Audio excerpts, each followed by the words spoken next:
आज मीडिया के माध्यम से हमें मालूम हुआ है कि हिंदू सेना के राष्ट्रीय अध्यक्ष ने जो दरगाह से संबंधित विवाद, एक सिविल वाद अजमेर न्यायालय में प्रस्तुत किया था, उस पर माननीय न्यायालय ने उसको एक्सेप्ट करते हुए सुनवाई हेतु निहित किया है और संबंधित पक्षकारों को नोटिस जारी किए गए हैं। इसमें यह भी मालूम हुआ कि संबंधित पक्षकार जो बनाया है, उन्होंने एक दरगाह कमेटी को बनाया है जो यहाँ की स्टैच्यूरी बॉडी, मैनेजमेंट बॉडी दरगाह की, आर्कियोलॉजिकल सर्वे ऑफ इंडिया को बनाया गया है और मिनिस्ट्री ऑफ माइनॉरिटी अफेयर्स को बनाया गया है। मैं सैयद नसीरुद्दीन चिश्ती आपसे मुखातिब हूं on behalf of the office of the सज्जादा नशीन spiritual head of the shrine. मैं यहाँ के जो सज्जादा नशीन है उनका जानशीन उत्तराधिकारी हूं और खुद बाहैसियत गरीब नवाज का एक वंशज उनकी औलाद हूं। हमें इसमें पार्टी नहीं बनाया गया है, लेकिन फिर भी ये हमारे बुजुर्गों की दरगाह से जुड़ा हुआ मामला है। हमने पूरी तरीके से इस पर नजर बनाई हुई है और हमारे वकीलों से हम लोग टच में हैं। हमारी कानूनी टीम जो बनी हुई है पूरी वकीलों की, उससे टच में हम लोग, उनसे रायशुमारी चल रही है। जो भी उनकी एडवाइस होगी उसके तहत ही हम कानूनी प्रक्रिया का उपयोग करेंगे और कानूनी कदम जो आगे हमें उठाना होगा उठाएंगे और पूरी मजबूती के साथ अगर हमें अपनी जरूरत पड़ी इसमें पक्ष रखने की तो हमारा पक्ष रखेंगे। देखिए, सीपीसी का प्रावधान है, न्यायालय में वाद प्रस्तुत किए जाते हैं और न्यायालय उचित समझता है तो उसको सुनवाई हेतु निहित भी करता है और पक्षकारों को नोटिस भी जारी होते हैं। न्यायालय में वाद प्रस्तुत भी होते हैं, न्यायालय में वाद खारिज भी होते हैं। एक ये न्यायिक प्रक्रिया है, लोग बाग किसी को भी न्यायालय में जाने का अधिकार है। एक ये बात डिफरेंट है, इस पर ज्यादा बोलना मेरा उचित नहीं है, लेकिन इससे हटके मैं अपनी बात रखना चाहूंगा कि जो एक नई परिपाटी देश में पैदा कर दी गई है, बनाई जा रही है, कि आए दिन देखने में आ रहा है कि कभी किसी मस्जिद पे मंदिर का क्लेम किया जा रहा है, कभी किसी दरगाह पे मंदिर का क्लेम किया जा रहा है। ये हमारे समाज के हित में नहीं है, देश के, ये हमारे देश के हित में नहीं है। आज भारत ग्लोबल शक्ति बनने जा रहा है। हम कब तक मंदिर और मस्जिद के विवाद में उलझे रहेंगे? हम हमारे आने वाली जनरेशन को क्या मंदिर और मस्जिद के विवाद देके जाएंगे? ये जो चीप पब्लिसिटी पाने के चक्कर में, ये जो जल्दबाजी में गैर जिम्मेदाराना कदम उठाए गए लोग बाग और ऐसी हरकतें करते हैं जिससे लाखों करोड़ों लोगों की आस्था को ठेस पहुंचती है। जहां तक अजमेर दरगाह का सवाल है, अजमेर दरगाह से हिंदुस्तान ही नहीं पूरी दुनिया का मुसलमान, हिंदू, सिख, ईसाई सब जुड़े हुए, सबकी आस्था इस दरगाह से जुड़ी हुई। अजमेर का इतिहास 850 साल का इतिहास है। ख्वाजा साहब, ख्वाजा मोइन चिश्ती रहमतुल्लाह अलैह जो आले नबी औलाद अली हैं, वो 1135 में हिंदुस्तान में 1195 में हिंदुस्तान में तशरीफ लाए और 1236 में आपका विसाल हुआ। उसके बाद से ये दरगाह आज तक यहाँ कायम है। इन 850 सालों के अंदर तमाम मजहब के राजा रजवाड़े, मुगल, ब्रिटिश शासक यहाँ आके गुजरे। यहाँ पर आप देखेंगे क्वीन विक्टोरिया का भी हौज है। तो सबकी आस्था इस दरगाह से जुड़ी रही और सबने अपने अपने दौर में अपने अपने तरीके से अकीदत का नजराना इस बारगाह पे पेश किया है। सबकी अकीदत इस बारगाह से जुड़ी हुई थी। आज गुम्बद मुबारक के अंदर जो चांदी का कटहरा आप देखेंगे जो जयपुर महाराज का चढ़ाया हुआ है, ऐसे ही हर राजा रजवाड़े ने, हर बादशाहों ने अपने दौर में यहाँ पर इनामात पेश किए हैं, अपने अपने अकीदत का नजराना पेश किया है। ये बारगाह हमेशा मोहब्बत अमन का पैगाम देती है। गंगा जमीन तहजीब का गहवारा है।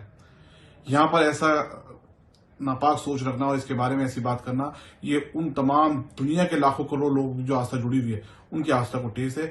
ये समाज को बांटने का काम किया गया है, ये देश को तोड़ने का काम किया जा रहा है।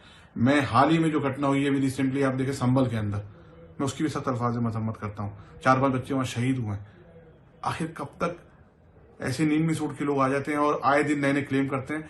मैं भारत सरकार से अपील करता हूं कि इस मामले में इंटरवेन करें और क्या तो नया कानून लाया जाए या कोई गाइडलाइन जारी की जाए कि इस तरीके के धार्मिक स्थलों पे किसी प्रकार की उंगली ना उठे और ना ही इनके नेचर को चेंज करने की बात की जाए और ना ही इस पे सवालात किए जाए। देखिए, जो 100-150 साल पहले मुकदमे जो थे चल रहे हैं धार्मिक स्थलों को लेकर के, 47 से पहले के जो मुकदमे चल रहे हैं, उनमें जो न्यायालय का निर्णय आता है उसका सबको सम्मान करना चाहिए और सबने करा भी है। उन विवादों को छोड़ें, लेकिन नए विवाद तो उत्पन्न ना करें। आज देश तरक्की के रास्ते पे गामदन है। आज हिंदुस्तान ग्लोबल शक्ति बन रहा है और हम मंदिर मस्जिद के विवाद में लड़े हुए हैं। देखिए, जहां तक मैं इस मौके पे मोहन भागवत जी के बयान को कोट करूंगा। मोहन भागवत जी ने 2022 में कहा था, वो इस देश के एक जिम्मेदार शख्स हैं। उन्होंने कहा था कि आखिर कब तक हम हर मस्जिद में शिवालय को ढूंढते रहेंगे? क्या जरूरत है कि हर मस्जिद में शिवालय ढूंढा जाए? मैं उनकी बात से बिल्कुल सहमत हूं। ये जो लोग ऐसी हरकतें कर रहे हैं चीप पब्लिसिटी के लिए, इससे हम तमाम देशवासियों को मस्जिद से ऊपर उठ करके ऐसे लोगों से सामना करने की जरूरत है, ऐसे लोगों का बाइकआउट करने की जरूरत है। जहां तक अजमेर दरगाह का सवाल है, अजमेर दरगाह के बाबत जब दरगाह ख्वाजा साहब एक्ट बनाया जा रहा था 1955, उससे पहले एक इंक्वायरी कमेटी बिठाई गई थी। जस्टिस गुलाम हसन जो इलाहाबाद हाईकोर्ट के जज, सिटिंग जज थे, उन्होंने बाकायदा इंक्वायरी करी, उसमें थॉरोली पूरी स्टडी की गई दरगाह की तमाम बिल्डिंग्स के बारे में, तमाम बिल्डिंग कब बनी, कौन सी इमारत कब तामीर हुई, कितना दरगाह का एरिया है, पूरी हिस्ट्री के बारे में पूरा चेकवार्ड हिस्ट्री डिस्कस की गई है।